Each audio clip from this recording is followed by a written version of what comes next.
يا رب قربنا وباركنا لنعمل صالحا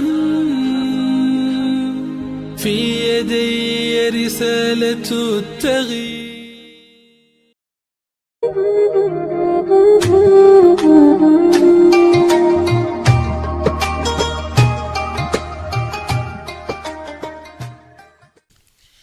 Bismillahirrahmanirrahim. Assalamualaikum warahmatullahi wabarakatuh.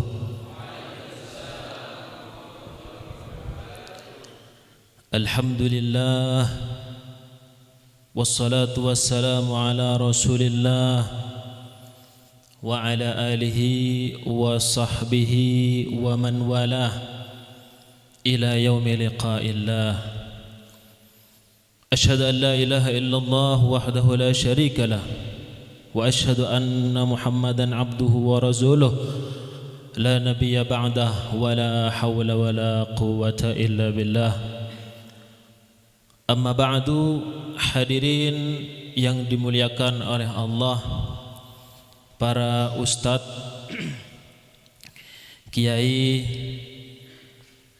gawagis, gus-gus, dan tokoh masyarakat yang saya muliakan, hadirin rahimakumullah. Kalau kita berbicara terkait bulan Ramadan, termasuk juga berpuasa di bulan Ramadan, keutamaannya, fadilahnya, dan lain-lainnya, maka waktu kita tidak akan cukup untuk menghitung itu semua.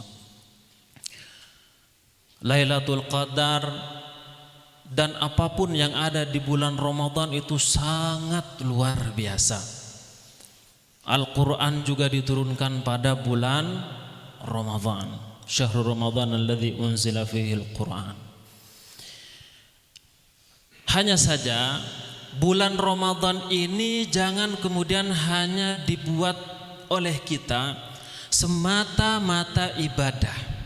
Ibadah wajib. Puasa Allah telah jelaskan dalam Al-Quran sebagaimana tadi dibacakan. Tapi jadikan juga bulan Ramadan itu sebagai momen kebangkitan kaum muslimin. Pada bulan Ramadan, kalau kita lihat perjalanan kaum muslimin semenjak Rasulullah sallallahu alaihi wasallam sampai kesultanan terakhir, khilafah terakhir, itu semuanya penuh dengan perjuangan. Mungkin saya tidak akan menyampaikan keutamaan-keutamaan ya. Saya akan menyampaikan sedikit terkait peristiwa-peristiwa penting yang terjadi di bulan Ramadan. Bahwa Ramadan itu juga adalah pertempuran bainal haqqi wal batil. Kita tahu bahwa perang Badar yang terjadi sekitar 2 Hijriah itu terjadi di bulan Ramadan. Pertarungan antara kaum muslimin dengan kaum musyrikin saat itu, yang kemudian Allah menangkan kaum muslimin sebab kegigihan mereka mempertahankan Islam.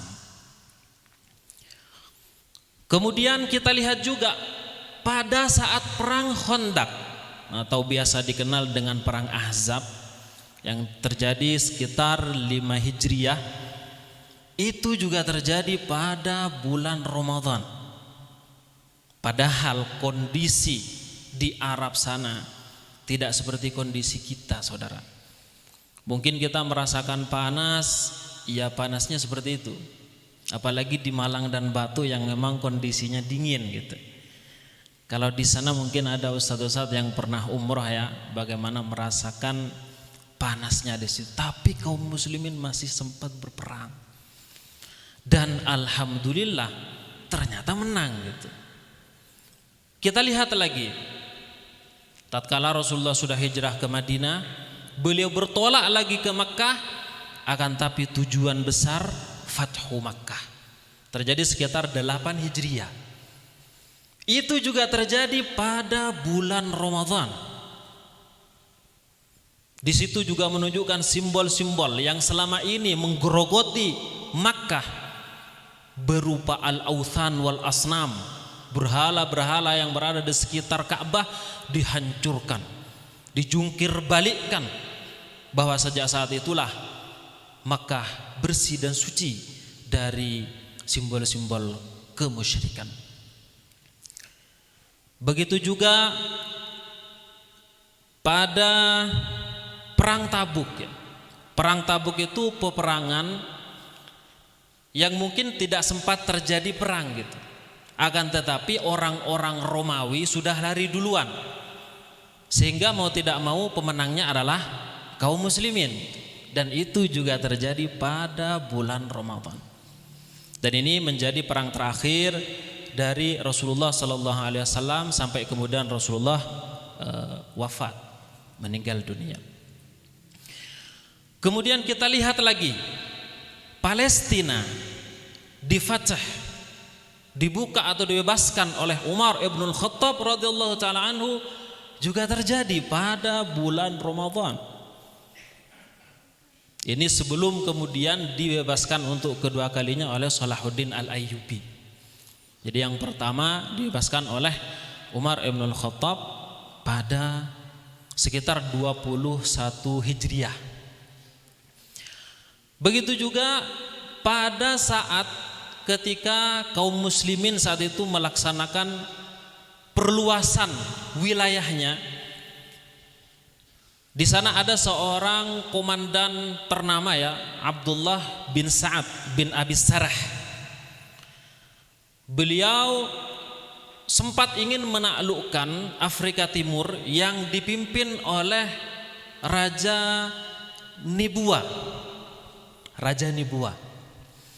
Walaupun pertempuran sangat sengit antara beliau dengan ini, akan tapi istilahnya apa ya, kawin gitu, sama-sama. Sehingga akhirnya si dari Afrika itu terdesak, lalu kemudian memberikan kesempatan perjanjian damai dengan keuntungan bagi kaum muslimin untuk boleh berdakwah di Afrika Timur. Sejak saat itulah kemudian Islam merambah sampai sekarang di Afrika. Ada di sana Singkit, ada di sana Mauritania, ada di sana juga di Afrika Timur Kesultanan Kilwa namanya. Itu semuanya berkat dari perjuangan kaum muslimin. Kemudian kita lihat lagi pada sekitar 91 Hijriah, penaklukan Al-Andalus yang dipimpin oleh Tariq bin Ziyad itu juga terjadi pada bulan Ramadan. Padahal kita tahu sejarahnya sangat epik, saudara. Ketika orang-orang yaitu anak buah dari Tariq bin Ziyad sudah hampir putus asa, lalu kemudian Tariq bin Ziyad membakar itu kapal-kapal.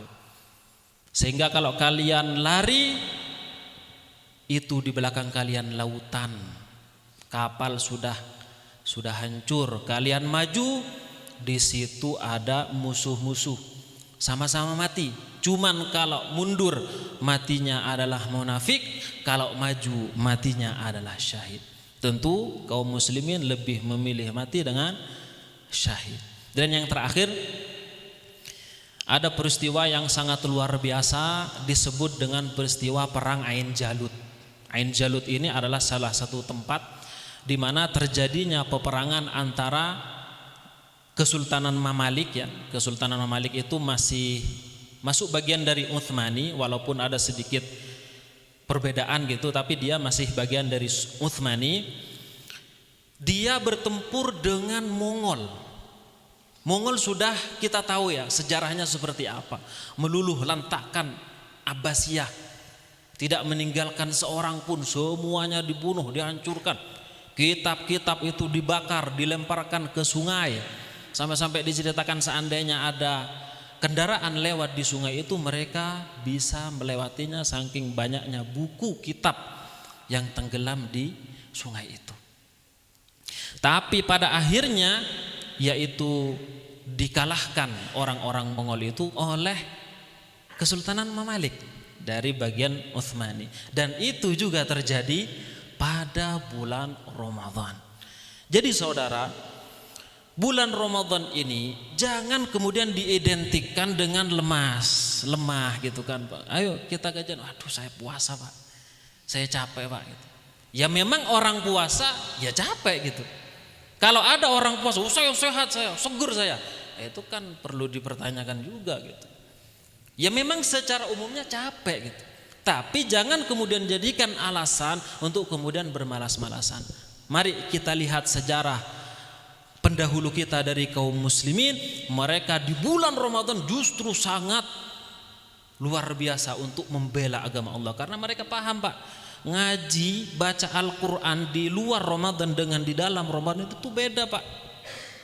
Umroh di luar Ramadan dengan umroh di dalam Ramadan itu berbeda pahalanya, berlipat-lipat ganda. Bahkan Allah akan melipat gandakan dengan lipatan yang hanya Allah tahu. Makanya kemudian itu yang kemudian menjadi pendorong kuat bagi kaum muslimin untuk membela agama Allah. Karenanya mari kita jadikan Ramadan yang akan datang ini beberapa hari lagi, jadikan sebagai motivasi bagi kita untuk terus bangkit menegakkan syariat Allah, membela agama Allah. Ketika agama Allah mulai direndahkan, mulai dihinakan, kita jangan diam Pak. Karena kita dakwahnya selain bil maqal juga bil hal, dan juga dengan kemampuan kita sesuai dengan bidang kita atau profesi kita. Alhamdulillah, mungkin ini saja yang bisa saya sampaikan, kurang lebihnya mohon maaf ya. Hakadha minni wal afu minkum, tsumma assalamu alaikum warahmatullahi wabarakatuh.